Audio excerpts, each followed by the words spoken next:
হে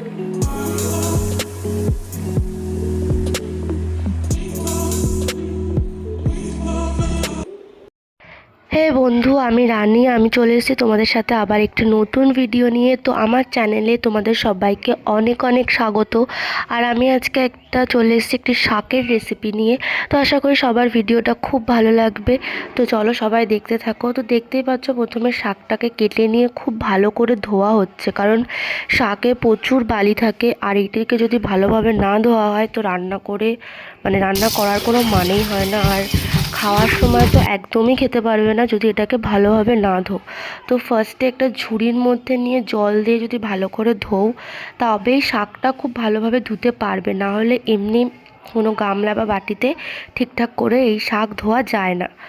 তো চলো, ভালো করে শাকটা ধুয়ে নেওয়ার পর দেখো এখানে কিছু বেগুন কেটে রেখেছি, আর শাকটাও ধোয়া হয়ে গেছে। তো ফার্স্টে আমরা কড়াইতে সর্ষের তেল দিয়ে নেব। আর সত্যি কথা বলতে সর্ষের তেলের রান্নায় জানি অনেক ফ্যাট থাকে, বাট এটাই বেশি টেস্টি লাগে।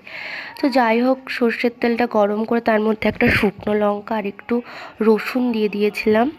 তো দেওয়ার পরই তারপরে এর মধ্যে বেগুনটা দিয়ে দিয়েছি। দিয়ে বেগুনটাকে আগে ভালো করে একটু নাড়াচাড়া করে নিয়ে ভেজে নেব। তার মধ্যে দিয়ে দিয়েছি লবণ আর একটু হলুদ, কারণ জানো এটা সিমিলারই দিতে হবেই সব কিছুতে। তো যাই হোক, ওটা দিয়ে বেগুনটা কিছুটা ভাজা ভাজা করে নিয়েছি। আর ওর মধ্যে একটু কাঁচা লঙ্কা ছিঁড়ে দিয়ে দিয়েছি।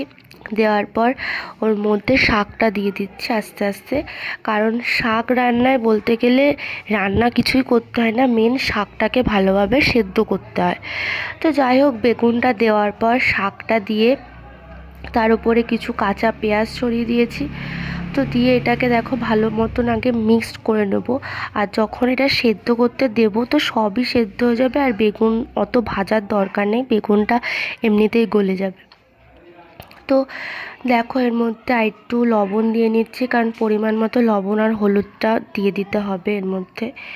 তো এর মধ্যে লবণ হলুদ দিয়ে এটাকে ভালোভাবে আবার একটু নাড়িয়ে নিতে হবে। নাড়িয়ে নিয়ে একটা বাটি দিয়ে ঢাকা দিয়ে দিতে হবে।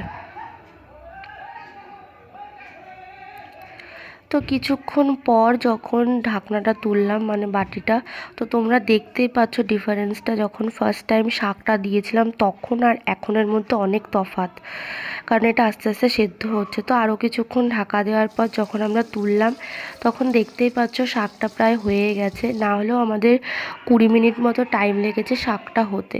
তো যাই হোক বন্ধুরা, ছোট্ট একটা ভিডিও, একটা সুন্দর শাকের রেসিপি। আশা করি সবার ভালো লেগেছে।